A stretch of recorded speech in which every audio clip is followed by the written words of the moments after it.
অন্তর্বর্তীকালীন সরকার যদি চায় তাহলে ৯০ দিনের মধ্যেই নির্বাচন করা সম্ভব। এখন থেকে, আজকে থেকে, আগামীকাল থেকে ৯০ দিনের মধ্যে নির্বাচন করা যেতে পারে। বিএনপি একটা সরকার গঠন করবে মেজরিটি নিয়ে, জামাত এবং এনসিপি দুইজন মিলে একটা বিরোধী দল হবে, তাই তো? আবু আলম শহীদ খান, আপনার কাছে কি মনে হচ্ছে যে এরকম কোন ইকুয়েশন হয়েছে এটার সঙ্গে আসলে নির্বাচনের কোনো সম্পর্ক নেই যে বৈঠকটি হয়েছে? আপনার কাছে কি এরকম মনে হচ্ছে? তারা যে ১ ঘন্টা ২০ মিনিট বা ১ ঘন্টা ১৫ মিনিট যে একান্তে আলোচনা করেছেন, কি, কি আলোচনা করেছেন সেটা তো তারা দুজনের কেউই প্রকাশ করেনি। আমরা মানে একটা ধারণা করতে পারি বা একটা চিন্তা করতে পারি যে এরকমটা ঘটছে কিনা। আসন বন্টন একটা বাংলাদেশের রাজনীতিতে একটা বড় মৌলিক জিনিস। অনেক আসন বন্টন হয় এইজন্য জোট গঠিত হয়। যদিও বাংলাদেশের রাজনীতির ২ দলীয় গণতন্ত্র আমরা দেখেছি। একদল স্ট্রং আরেক দল হয়তো বিরোধী দলের আসনে বসেছে। ৩য় পক্ষ হিসেবে আমরা এখানে কাউকে কখনো অতটা প্রভাব বিস্তার করতে দেখি নাই। আর জামাতের কথা যদি আপনি চিন্তা করেন, এখনো জামাতের ভোট যা আছে, যে আগের যদি স্ট্যাটিস্টিক্স গুলো আমরা বিবেচনা করি তাহলে তাদের ৫-৬% এর বেশি ভোট এখনো নেই। হয়তো কিছুটা বাড়লেও বাড়তে পারে। তো নির্বাচন না হলে তো বোঝা যাবে না। এনসিপি তো এখনো রেজিস্টার্ড দলই না এবং তাদের কি জনসমর্থন আছে এটা আমরা এখনো জানি না। বাট তাদের যে অভ্যুত্থানের সময় যে ছাত্র যে আন্দোলনকারী বা যারা কোটা আন্দোলন করেছিলেন বা বৈষম্য বিরোধী সমন্বয়ক, তাদের ডাকে সাড়া দিয়ে যে হাজার হাজার মানুষ আন্দোলনে অংশগ্রহণ করেছিল, সেইটা থেকে চির ধরে গেছে। কিন্তু আমরা গত সময় যখন তারা প্রধান উপদেষ্টার বাসভবনের সামনে ঘেরাও করে আওয়ামী লীগকে নিষিদ্ধ করার দাবি তুলেছিলেন, আগের দিন রাতের বেলা বৃহস্পতিবার, সেখানে ২০০-৩০০-১০০-র বেশি লোক ছিল না। পরের দিন যখন জুম্মার নামাজের সময় তারা ডাকলেন, তখনও ৫-৬০০ বেশি লোক ছিল না। পরে জামাতে ইসলামী এবং অন্যান্য ইসলামী দল অংশগ্রহণ করার পরে সেখানে কিছু লোক সমাগম হয়। তো তাদের এনসিপির কিন্তু যে জনপ্রিয়তা বা যেভাবে তারা হয়তো চিন্তা করেছিলেন যে ৫ই আগস্টের আগের মতো তারা যখনই দলটা করবেন তখন হাজার হাজার মানুষ তাদের দলে যোগ দিবে এবং প্রত্যেক জেলায় জেলায় বিশাল বিশাল সভা সমাবেশ তারা করতে পারবেন, তারা সেটা করতে পারেননি। এই দুটো দলের যে জনসমর্থন, এগুলো তো জামাতের তো ডাবল ফিগারে নাই। এনসিপির কি আছে কেউ জানে না, আমরাও জানি না। বাট আমরা ধারণা করতে পারি যে এনসিপির জনপ্রিয়তা কি আছে। তো সেখানে আপনি জামাত এনসিপি মিলে, অন্যান্য ইসলামী দল মিলে আপনার পার্লামেন্টের ১০০টা আসন চেয়ে বসবে এবং বিএনপি একটা রাজনৈতিক দল হিসেবে তাদেরকে ১০০টা আসনে ছাড় দিবে, এই ইকুয়েশন হওয়াটা খুব কঠিন। কেন ছাড় দিবে? কারণ কি? মানুষও এটা চায় না। কারণ জনগণ চায় যে তারা ভোট দিবেন, তাদের খেয়াল খুশি মতো পছন্দ মতো যাকে পছন্দ তাকে ভোট দেবেন। এবং ইউনূস সরকারের দায়িত্ব হচ্ছে, অন্তর্বর্তীকালীন সরকারের দায়িত্ব হচ্ছে একটা ভালো নির্বাচন করা, একটা এমন নির্বাচন করা ভয়ভীতিহীন পরিবেশ থাকবে যেখানে জনগণ ভোট দিতে যাবে, কোনো এই ইলেকশন যে কেন্দ্র সেটা দখল হবে না, রাতের বেলা ভোট হবে না, ভোটের বাক্স হাইজ্যাক হবে না এবং ভোটে ঠিক মতো গণনা করা হবে। ভোট কেন্দ্রে এমন কোনো লোকজন থাকবে না যারা অন্যের ভোট দিয়ে দেবেন। এরকম একটা ভোটের মধ্য দিয়ে একটা নির্বাচিত সরকার আসুক, এটাই আমার মনে হয় যে জনগণের নাগরিকদের প্রত্যাশা।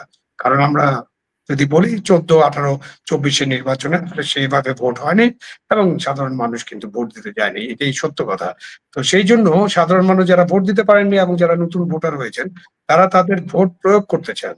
এবং আপনি যখন ফ্যাসিবাদের কথা বলবেন, ফ্যাসিবাদ বলেন, স্বৈরতন্ত্র বলেন, তার অপোজিট হচ্ছে গণতন্ত্র। এবং গণতন্ত্র মানেই হচ্ছে একটা ভালো নির্বাচনের মধ্যে দিয়ে দায়িত্বের পরিবর্তন, দায়িত্ব নেওয়া বা দায়িত্বের পরিবর্তন। তো অন্তর্বর্তীকালীন সরকার গঠিত হয়েছে একটা বিশেষ অবস্থার প্রেক্ষিতে। ৫ই আগস্টের একটা ছাত্র জনতার গণ অভ্যুত্থানের পরে ২-৩ দিন পরে এই সরকারটা গঠিত হয়েছে। সুতরাং এই সরকারের গঠনের মধ্যে প্রথম ইস্যুটাই থাকার কথা ছিল নির্বাচন। কিন্তু তারা এখন সংস্কার, বিচার এবং নির্বাচনকে তারা একসাথে একই পাত্রে ভালোমতো ঘুঁটা দেওয়া বলে না, আমাদের ঘুঁটা দিয়েছেন আরকি। একেবারে গুলিয়ে ফেলছেন। এখন কোনটা আগে করবেন, কোনটা পরে করবেন, এইসব নিয়ে বারবার আলোচনা হয়। কেউ কেউ বলেন বিচার না হওয়া পর্যন্ত নির্বাচন হবে না। তো ধরেন আমরা যদি একটা বিচারের কথাই চিন্তা করি, অনেক এরকম শত শত উদাহরণ আছে। যে কোনো মার্ডার কেস, আজহার সাহেবের বিচারটা চিন্তা করেন না। ১২ সালে উনি গ্রেপ্তার হন, তার বিচার প্রক্রিয়া চলছিল এবং সর্বশেষ ওনাকে সেই ফাঁসির রজ্জু থেকে মুক্ত করে দেওয়া হয়েছে। এটাতে ১৩ বছর লেগে গেছে। তো এরকম অনেক হত্যার বিচার আছে, যে সমস্ত হত্যার বিচার করতে হলে ১৫ থেকে ২০ বছর লেগে যেতে পারে। তো ততদিন পর্যন্ত নিশ্চয়ই জাতি অপেক্ষা করবে না এবং অপেক্ষা করা সম্ভব না। এবং সংস্কারও একটা এমন জিনিস যে এটা চলতে থাকবে এবং কোন সংস্কার আপনি করতে পারবেন, কি করতে পারবেন এটা আমরা নিশ্চিত না। কিছু সংস্কার কি এটা এখন পর্যন্ত জানলাম না, অল্প বেশি সংস্কার হলে কি হবে এটাও জানি না আমরা। সংস্কার নিয়ে আবার বৈঠক হচ্ছে, ঐক্যমত্য কমিশন সম্ভবত 17 তারিখ থেকে 19 তারিখ তারা অন্যান্য রাজনৈতিক দলের সাথে বৈঠক করবেন, তারপরে একটা যদি আলাপ আলোচনার ভিত্তিতে একটা ঐক্যমত্যে পৌঁছে যায় সেটা চেষ্টা করবেন। অনেক সংস্কার করাই সম্ভব না, যেমন আপনি সংবিধান সংশোধন এটা কোনোভাবেই সম্ভব হবে না। আপনি যদি ওই যে আপনার ভোটের ভিত্তিতে যা ভোট পাবেন তার ভিত্তিতে আসন বন্টন, সেটা তো আপনি এখানে সম্ভবই না, কেননা তাহলে একটা দলকে 50%-এর বেশি ভোট পেতে হবে সরকার গঠন করার জন্য। তো আপনি একটু সবসময় ঝুলন্ত সরকার হবে, এবং এটা সংবিধানে নাই আমাদের। আপনি সংবিধানে আরো জিনিস আছে, দ্বিকক্ষ বিশিষ্ট পার্লামেন্ট, আপনি এখনই এটা চালু করতে পারবেন না। আপনি নারীদেরকে 100 আসনে সরাসরি ভোট, এটা এখনই চালু করতে পারবেন না। সো এবং এই সংসদ নির্বাচন হবে নাকি গণপরিষদ নির্বাচন হবে, এইটা নিয়েও সংস্কারের একটা প্রস্তাব আছে। এরকম বড় বড় জিনিস আছে যেগুলো আসলে করা সম্ভব না, করা যাবে না। কারণ সংবিধান আপনি ছুঁড়ে ফেলে দিতে পারবেন না, আপনার জাতীয় সঙ্গীত ছুঁড়ে ফেলে দিতে পারবেন না, আপনি আমাদের স্বাধীনতার যুদ্ধকে একেবারে মুছে ফেলতে পারবেন না। সুতরাং এই সব মিলিয়ে কিন্তু আলাপ আলোচনার ভিত্তিতে একটা ঐক্যমত্য হতে হবে। হ্যাঁ, এগুলো হতে পারে, ভবিষ্যতে হতে পারে। হতে পারার জন্য তো আপনাকে একটা ঐক্যমত্যে পৌঁছতে হবে। যেমন আপনি যদি 91 সালের কথা চিন্তা করেন, 91 সালে বিএনপি জনগণের ভোটে কিন্তু আসন ক্ষমতায় বসেছিল অথবা দায়িত্ব নিয়েছিল। তখন কিন্তু বিএনপির ইশতেহারে বা বিএনপির গঠনতন্ত্রে পার্লামেন্টারি ডেমোক্রেসি নামে কিছুই ছিল না। কিন্তু বিএনপি 3 জোটের রূপরেখা অনুসরণ করে বিএনপি, আওয়ামী লীগ এবং ওই পার্লামেন্টে যারা ছিলেন সকলে মিলিতভাবে পার্লামেন্টারি ডেমোক্রেসিতে ফিরে গিয়েছিলেন, প্রেসিডেন্সিয়াল পদ্ধতি সরকারের পরিবর্তে। সুতরাং আমাদের রেকর্ড আছে যে আমরা সংসদে বসে আলাপ আলোচনা করে অনেক কিছুর সমাধান করতে পারি। বাট সেই জন্য একটা সংসদ নির্বাচন হতে হবে, এবং একটা সংসদে ভালো নির্বাচন হতে হবে, এবং সেখানে গুরুত্ব দিতে হবে। পাশাপাশি আপনার বিচার চলতে থাকুক, বিচার চলবে, আপনার সংস্কারও চলবে। আপনি যেসব সংস্কার খুব প্রয়োজনীয় সেগুলো করে ফেলবেন। আপনি যে সমস্ত সংস্কার নিয়ে আলোচনা করতেছেন তার বাইরে অনেক কিছু করার ছিল এই সরকারের, বাট গত 10 মাসে তারা কিছুই করেননি। মানে সংস্কার টাইপের অনেক কিছু করার ছিল, সেটা বলছি। অনেক জঙ্গলি আইন বাতিল করতে পারতেন, নতুন আইন করতে পারতেন, অনেক বিষয়ে তারা কথা বলতে পারতেন, আলোচনা করতে পারেন, এবং অনেক মতৈক্য আছে যেগুলোতে, সেগুলো তারা করে ফেলতে পারতেন। তারা কিন্তু সেই পথে হাঁটেন নেই। তারা এমন একটা পথ নিয়েছেন এখানে জনগণের মধ্যে একটা অবিশ্বাস, সন্দেহ দানা বেঁধেছে। এই যে একটু আগেই যে পান্না সাহেব বললেন যে উনি কি নির্বাচন দেবেন কিনা এই ব্যাপারেই তো নিশ্চিত না, যে নির্বাচনটা আদৌ এদেশে হবে কিনা। যে নির্বাচনের টাইম ফ্রেম ডিসেম্বর থেকে জুন, তার তো 4 মাস নির্বাচন করাই যাবে না। মার্চ, এপ্রিল, মে, জুনে নির্বাচন হবে না, কেন ফেব্রুয়ারিতে 17 তারিখে রোজা শুরু হবে, আপনি মার্চে কিভাবে নির্বাচন করবেন? আপনি তারপরে এসএসসি পরীক্ষা আছে, এইচএসসি পরীক্ষা আছে, দুটাই ঈদ আছে। আমাদের এপ্রিল মাস থেকে জুন মাস পর্যন্ত আবহাওয়া অনুকূল থাকে না, ঝড় বৃষ্টি, বন্যা, ফ্লাড, হ্যাঁ, সাইক্লোন, অনেক কিছু ঘটতে থাকে, গরম, হ্যাঁ, বিভিন্ন জায়গা পানিতে ডুবে থাকে, নদীর পানি বেড়ে যায়। তো এই 3 মাসে তো কোনো নির্বাচন হবে না। নির্বাচন হলে আপনি অক্টোবর থেকে ফেব্রুয়ারির মধ্যে নির্বাচন করা সম্ভব, করা যায়। এবং অন্তর্বর্তীকালীন সরকার যদি চায় তাহলে 90 দিনের মধ্যেই নির্বাচন করা সম্ভব। এখন থেকে, আজকে থেকে, আগামীকাল থেকে 90 দিনের মধ্যে নির্বাচন করা যেতে পারে। এবং পঞ্চদশ সংশোধনী বাতিল হওয়ার কারণে কিন্তু আমাদের তত্ত্বাবধায়ক সরকার ফেরত আসার একটা সুযোগ সৃষ্টি হয়েছে, যেখানে অন্তর্বর্তীকালীন সরকার এটাতে অ্যাপিল করেছেন। তা আমরা যে আন্দোলনটাকে আমরা দেখেছি, আন্দোলনটা শুরুই হয়েছিল কিন্তু তত্ত্বাবধায়ক সরকারের অধীনে নির্বাচন নিয়ে, এবং তত্ত্বাবধায়ক সরকার ব্যবস্থা বাতিল করার কারণে নানাবিধ ঘটনা ঘটেছে, যেটা দীর্ঘ আলাপ আলোচনা করার দরকার নেই। এবং এটা ফ্যাসিবাদী শাসনের সূচনা হয়েছিল বা কর্তৃত্ববাদী শাসন হয়েছিল। তো সেখানে আপনি তত্ত্বাবধায়ক সরকার ফেরত আসার যে সুযোগ সৃষ্টি হয়েছে, এটা আমরা সবাই একমত, যেখানে সেটা আমরা করতে পারি না কেন, সেটা তো আমরা হাঁটছি না সেই পথে। তার মানে কি? তার মানে আমরা কেউ নির্বাচন হোক এটা চাচ্ছি না, এবং এরকম একটা সরকার চলতে থাকুক, কতদিনের জন্য চলবে জানি না। 5 বছর একটা আওয়াজ আছে, সেই আওয়াজটা আমরা শুনতে পাই। তাহলে কোনটা সত্যি এটা আমাদেরকে একটু বিশ্লেষণ করে বুঝতে হবে, বা গভীরভাবে বোঝার চেষ্টা করতে হবে, বা অপেক্ষা করতে হবে। বোঝাই তো যায় না কে কি চান, কেন চান, কি জন্য এসব করছেন। জি, জি। একদম স্পষ্ট। জনাব মঞ্জুরুল হক, আমরা জানি যে জুলাই আ তারা একটা জুলাই ডিক্লারেশন চাচ্ছে। অনেকেই বলছেন জুলাই ডিক্লারেশন হলে তখন দেশের সংবিধান থেকে শুরু করে সবকিছুই বদলে যাবে। তারপরে আর নির্বাচনের কোনো আ না হলেই কি আর না হলে কি, এরকম একটি ব্যাপার। তো সবাই কিন্তু জুলাই ডিক্লারেশনের দিকে এখন তাকিয়ে আছে। তাহলে আ আ বিষয়টি কোন দিকে যাচ্ছে? হুম। আমি এতক্ষণ শুনছিলাম আমার সহবক্তা সচিব সাহেবের বক্তব্য শুনছিলাম। উনি যথেষ্ট আশাবাদী সরকার নির্বাচন দেবেন, একটি সুষ্ঠু অবাধ ও নিরপেক্ষ নির্বাচন হবে। আমরা এই শব্দগুলো আসলে খুব ক্লিশে হয়ে গেছে, বহু ব্যবহারে এই শব্দগুলো খুব ক্লিশে হয়ে গেছে। বাংলাদেশের মতো তৃতীয় বিশ্বের দেশে সুষ্ঠু অবাধ ও নিরপেক্ষ নির্বাচন কোনো কালে হয়নি, হবেও না। কারণ হচ্ছে যে নেশন সে নিজেই এই ধরনের নির্বাচন তৈরি করার জন্য তৈরি না।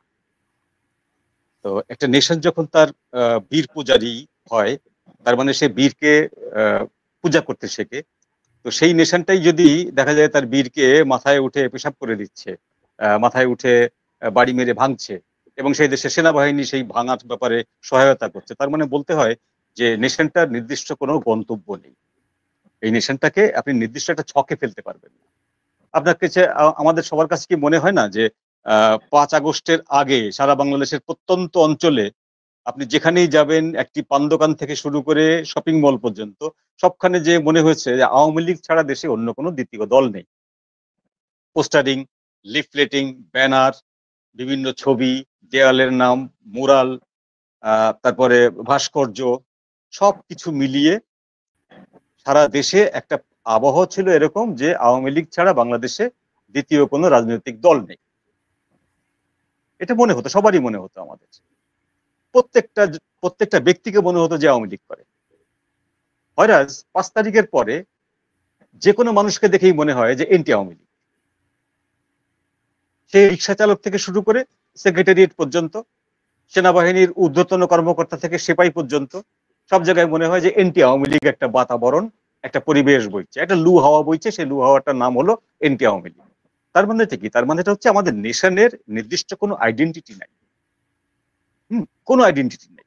যে নেশনের আইডেন্টিটি নাই সেই নেশনকে দিয়ে আপনি অবাধ নিরপেক্ষ সুষ্ঠু নির্বাচন এবং সত্য ভাষণ, মিথ্যা কথা না বলা, চুরি বদমাইশি না করা, এগুলো সম্ভব না, আমি বিশ্বাস করি না।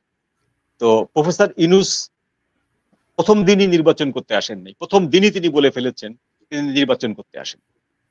আমরা বরাবরই ভুল বুঝি, আমরা তাকে ভুল বুঝি, আমরা তাকে অন্তর্বর্তী সরকার বলি। তত্ত্বাবধায়ক সরকার তো না, এটা অন্তর্বর্তী সরকার বলি, এবং আমরা বারবার করে বলি অন্তর্বর্তী সরকার 3 মাসের মধ্যে নির্বাচন দিতে বাধ্য। কিচ্ছু না, অন্তর্বর্তী সরকার মানে হচ্ছে একটা প্যারালাল গভর্নমেন্ট, একটা আপদকালীন সরকার। অর্থাৎ এটা কোনো তত্ত্বাবধায়ক সরকার না, বা নির্বাচন করার জন্য কোনো সরকার না। এই সরকারটি একটি বিপ্লবের মাধ্যমে বা একটি আন্দোলনের মাধ্যমে এই সরকারটি গঠিত হয়েছে। সরকারটির উচিত ছিল প্রথম দিনই জাতীয় সরকার গঠন করা, প্রথম দিনই একটি বিপ্লবী সরকার গঠন করা, তার জন্য সংবিধানকে স্থগিত করে দেওয়া। সেটা তারা যে কোনো কারণে হোক পারেনি, নিজেদের ভুলের কারণে হোক বা দূরদর্শিতার অভাবে হোক পারেনি। তারা সংবিধানকে ছুঁয়েই শপথ নিয়েছে উপদেষ্টা হিসাবে, যে কারণে সংবিধানকে ডাইরেক্ট ছুঁড়েও ফেলতে পারছে না, আবার সংবিধানকে হজমও করতে পারছে না। হ্যাঁ, আলী রিয়াজের মতন একজন লোককে ডেকে এনে, একজন বিদেশি নাগরিককে ডেকে এনে সংবিধান সংশোধন করাচ্ছে। সংবিধান সংশোধন কোনো এই ব্যক্তি কেন করবে? সংবিধান সংশোধন করার জন্য সংবিধান বিশেষজ্ঞ যারা ছিলেন, যারা তৈরি করেছিলেন মাসের পর মাস খেটে, সেই ব্যক্তিদের পরামর্শ নিয়ে তারপরে সেই সংবিধানটাকে ভাঙতে হবে। ডক্টর কামাল তো এখনো মারা যাননি, বেঁচে আছেন। তার কাছ থেকে পরামর্শ নিতে হবে যে আপনি এই এই জিনিসগুলো সন্নিবেশিত করেছিলেন, এই এই জিনিসগুলো জনগণের গণতান্ত্রিক অধিকার, ভোটাধিকার বা স্বৈরাচারী হওয়ার ব্যাপারগুলোতে নিয়ে কনফিউশন সৃষ্টি করে, আমরা এগুলোকে বাদ দিতে।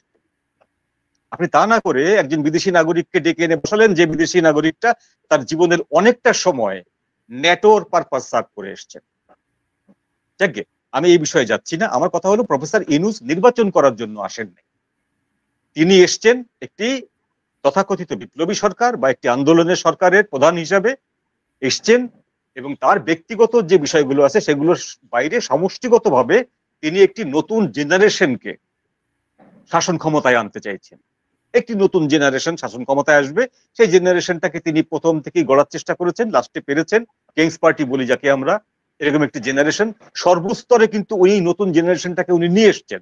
কখনো মব ভায়োলেন্স আকারে, কখনো মব জাস্টিফিকেশন আকারে, কখনো একেবারে ডাইরেক্ট ষড়যন্ত্রের আকারে, কখনো পেটোয়া বাহিনীর আকারে তিনি কিন্তু নিয়ে এসছেন। আজকে সেক্রেটারিয়েটে একজন সিনিয়র সচিব, তার বদলিটা করাচ্ছে কে? একটি 25 বছর 26 বছরের ছেলে। তার মানেটা কি? তার মানে ক্ষমতার ভর কেন্দ্রটাকে প্রফেসর ইউনূস এই ছেলেদের হাতে দিয়েছেন, যে ছেলেরা এখন ক্ষমতার ভর কেন্দ্রটা আনঅফিসিয়ালি মেনটেন করছে। এইটাকে যদি অফিসিয়াল তকমা দেওয়া লাগে, অফিসিয়াল তকমা দিতে হলে নির্বাচন দরকার। সেই নির্বাচনটাকে আমি বলছি একটা অফিসিয়াল তকমা, একটা আইডেন্টিটি দেওয়া। সেটা তার সময় মতো, তার সুবিধা মতো, যখন সে দেখবে যে তার এজেন্ডাগুলো সার্ভ করা হচ্ছে, তার এজেন্ডাগুলো বাস্তবায়ন হচ্ছে, তখন তিনি নির্বাচন দেবেন। তার আগে এই যে এপ্রিল, জুন, ফেব্রুয়ারি, ডিসেম্বর, এই সব কথাগুলো হচ্ছে জাস্ট টাইম পারচেস করা, টাইম কিলিং করা। এটা হলো নাম্বার ওয়ান। নাম্বার টু হচ্ছে তিনি যাদের হয়ে এখানে এসছেন, যাদের মাধ্যমে এখানে উনি বপিত হয়েছেন, ওনাকে বপন করা হয়েছে, সেই বিদেশি প্রভুদের যে পারপাস গুলো আছে সেগুলো তাকে সার্ভ করতে হবে। উনি কমিটেড সেগুলো সার্ভ করার ব্যাপারে। এই যে চিটাগাং পোর্ট, এই যে টেকনাফ বন্দর, টেকনাফ করিডোর, সেন্ট মার্টিন দ্বীপ, তাকে এগুলো সার্ভ করতে হবে। তিনি সার্ভ করতে যে বাধার সম্মুখীন হলেন, কাদের বাধার সম্মুখীন হলেন? কয়েকটি রাজনৈতিক দলের এবং সেনাবাহিনীর। এটা কিন্তু মীমাংসিত হয়নি এখন পর্যন্ত। তিনি একবার ওই বাধার সম্মুখীন হওয়ার পরে বললেন যে এটি হচ্ছে একটা ভুয়া নিউজ, এটা চিলে কান নেওয়ার মতন ঘটনা, এরকম কোনো কিছু ঘটেনি। তাহলে আমেরিকান সোলজার গুলো এখনো কেন টিকে আছে টেকনাফে?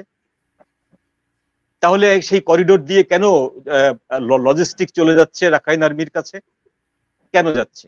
কেন ভারতীয় সেনাবাহিনী তাদের 3 বাহিনীর প্রধানকে দিল্লি থেকে উড়িয়ে এনে শিলিগুড়ি করিডোরের পাশে একটা অস্থায়ী অফিস বানাচ্ছে, যে তারা সেখানে দিনে কিছু সময় সেখানে তারা অবস্থান করবেন? কেন?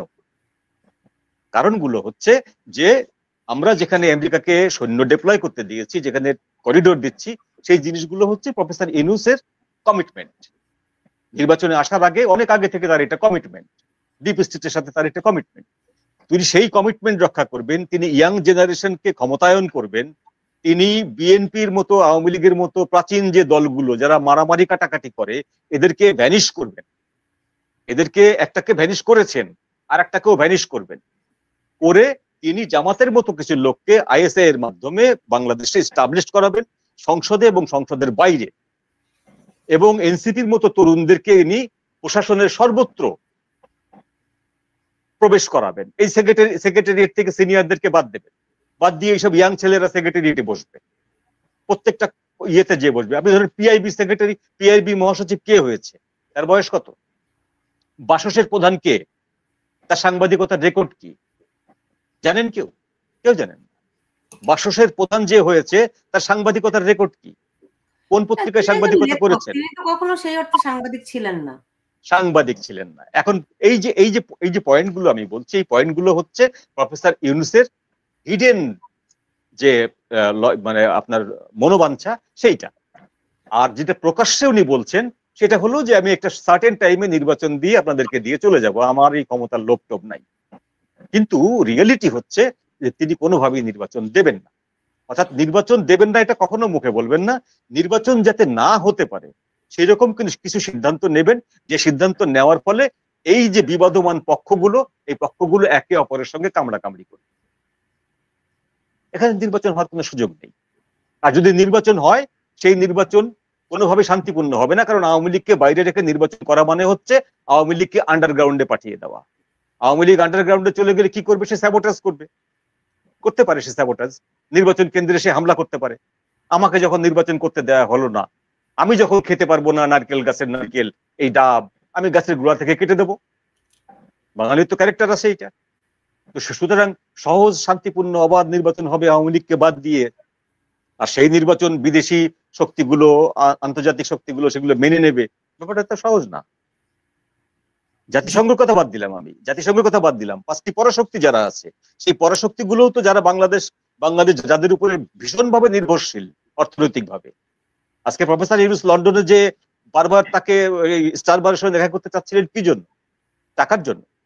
তিনি জাপানে যে টাকা চাচ্ছেন, চীনে যে টাকা চাচ্ছেন, কেন? তার তো টাকা নেই, আসলে সরকারের তো হাতে টাকা নেই। সরকার বাংলাদেশ ব্যাংক থেকে লোন নিচ্ছে বিভিন্ন বন্ড টন ভাঙিয়ে। সুতরাং তাকে টাকা দরকার। যে দেশগুলো তাকে টাকা দেয়, বাংলাদেশকে টাকা দেয়, ইউরোপীয় ইউনিয়ন থেকে শুরু করে আমেরিকা, ব্রিটেন, ফ্রান্স, রাশিয়া, চীন, যারা টাকা, জাপান, এই দেশগুলো যখন বলবে আপনার নির্বাচনটাকে ফেয়ার অ্যান্ড ফ্রি ইলেকশন হয়নি, আমরা এটা মানি না, কারণ আপনি দেশের অন্যতম বৃহত্তম দলটিকে নির্বাচনের বাইরে রেখেছেন, যাদের জনমত হচ্ছে 30 to 40%। সুতরাং এই রিস্কটাও উনি নেবেন না। আওয়ামী লীগকে বাদ দিয়ে নির্বাচন করার রিস্কও উনি নেবেন না, আওয়ামী লীগকে ঢুকিয়ে নির্বাচন করার রিস্কও নেবেন না, এবং বিএনপি জামাতকে নিয়ে যে নির্বাচন করবেন ওরা বসবে, ওরা বসার পর তার নামে কোনো মামলা হবে না, এই রিস্কেও উনি যাবেন না।